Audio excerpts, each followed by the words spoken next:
We continue now at the top of Daf Yud Tes Amud Aleph in Mesechet Nedarim. This is Nedarim Daf 19a. And the previous Amud, the Gemara asked a contradiction in Mishnayos. Our Mishnah says Stam Nedarim is lahachmir. If you have a situation of a neder and you're not sure what exactly it means when the person made the neder, so you have to be strict.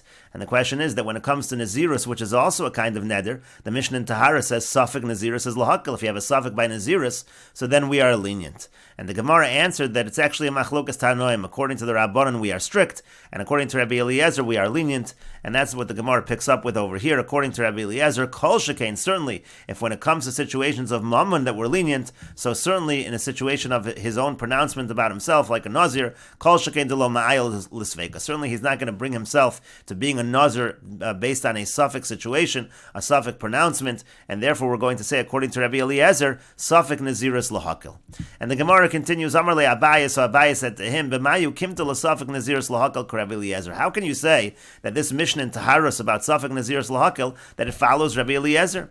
Amos Seifa, let us say the end of that very same Mishnah. It says, suffix b'choros echad b'chorei adam v'echad b'chorei behema ben tamei ben tahora. Anytime you have a suffix of b'chor, whether you're talking about b'chor of a person, or whether you're talking about a suffix of a b'chor of an animal, whether it's a non-kosher animal, whether it's a kosher animal, there's always something that the Kohen receives in any of those situations, and now you have a situation of a doubt. So the Mishnah says, Hamotzi mechaveru olav haraya. The Kohen has to bring a proof. It follows the principle of Hamotzi mechaveru olav haraya. If the Kohen wants to collect anything, he has to bring a proof that it actually was a bechor.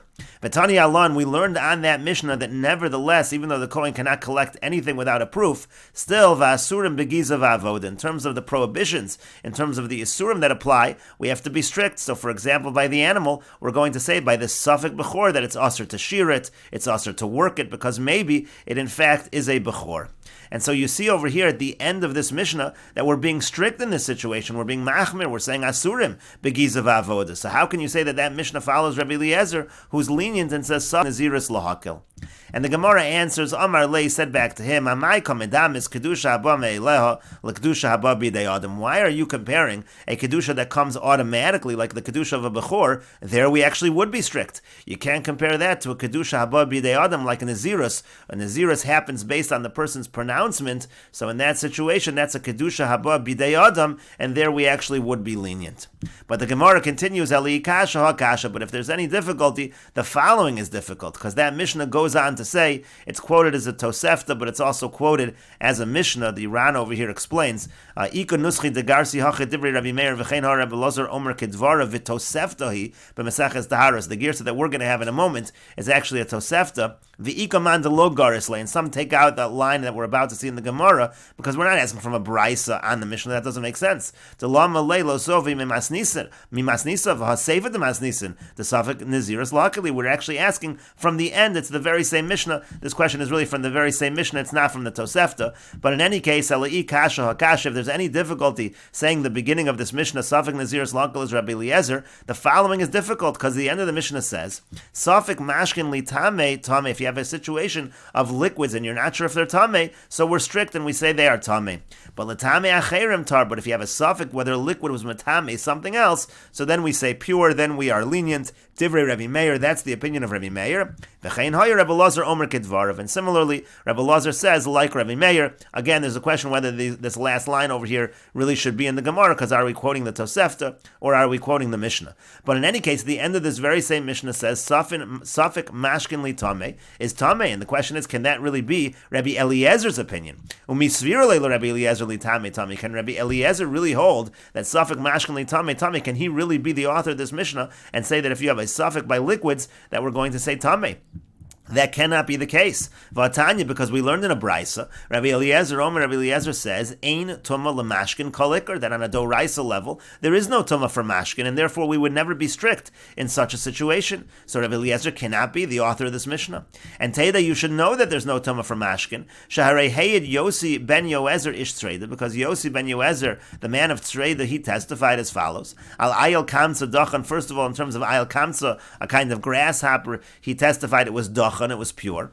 V'al mashkin beis mitbachaya dachan, and he also testified regarding the liquids at the slaughterhouse of the Beis Hamikdash. He said those are also pure, again, because when it comes to these kinds of mashkin, but they are not tamei on a doraisa level, and we would not be strict with them. So again, you see Rabbi Eliezer does not hold safek mashkin li tamei is tamei, so how can he be the author of that Mishnah in Taharos? And the Gemara says, Hanichel Shmuel. Now we can work it out according to Shmuel. Rabbi Eliezer can still be the author. Why? Because he says that when Rabbi Eliezer says that there's no tumma, he meant to say it's pure in terms of making other things tamei.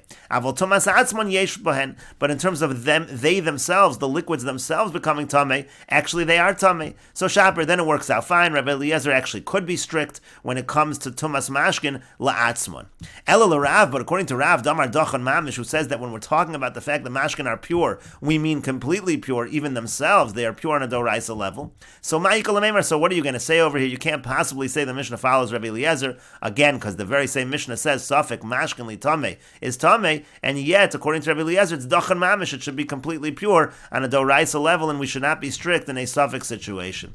And so the Gemara offers another answer to the contradiction, again, between the Mishnah which says, our Mishnah which says, Stam Nedarim, or Machmir, and the Mishnah which says, Safek Naziris is Lahakil, Ela ha Rabbi Yehuda v'ha Rabbi Shimon. Rather, one Mishnah is Rabbi Yehuda, and one Mishnah is Rabbi Shimon, the Tanya, as we learned in a Braisa. Let's say a person says, Hareini Nazir, I'm a Nazir, im yesh b'kri hazeh meya kor, if this particular kri, this pile has 100 kor in it. And then when he looks at the kri to inspect how much produce does the kri have, he finds that it's stolen, so there's no way to know. Or he finds that it's lost, and there's no way really to know. It's really a Safek Nazir situation.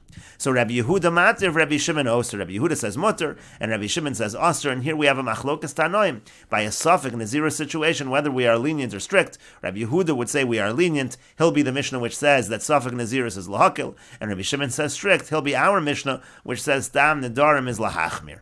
But the Gemara continues, V'rami de Rabbi Yehuda ad Rabbi Yehuda, but we have a contradiction within Rabbi Yehuda. Miyama Rabbi Yehuda lo ma'ayel inish nafshe l'sveika. Does Rabbi Yehuda really say a person doesn't bring himself into a Safek situation? In other words, does Rabbi Yehuda really say that we are going to be lenient, that we're going to be lenient in a case of Safek Naziras? Uramini, we have the following contradiction.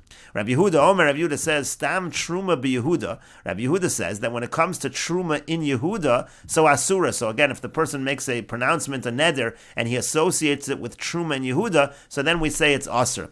However, Uva Galil Muteris, but in Galil we say Mutter. Why? Because in Galil we know they're not referring to the Trumas Halishka. She'ein Anshe HaGalil Makirin as Trumas Halishka. Because the people of the Galil, they're not familiar with Trumas Halishka, so in the Galil, they're definitely, when they're associating something and they're saying this is like Truma, they certainly mean Truma from the granary, and that's not a Davar HaNodar, that's a Davar HaAsr, and therefore it doesn't create any prohibition. So that's what Rabbi Yehuda said about the Galil. Rabbi Yehuda said that in the Galil we say Mutter because we know they're not familiar with Trumas Halishka. So Taimadin Makir, and the only reason Rabbi Yehuda is lenient by the Galil is because they're not familiar with the Trumas Halishka. But it sounds like on the contrary, otherwise Rabbi Yehuda would be strict. And we'll continue with this discussion in the next video on Daf Yud Tes Amud Beis.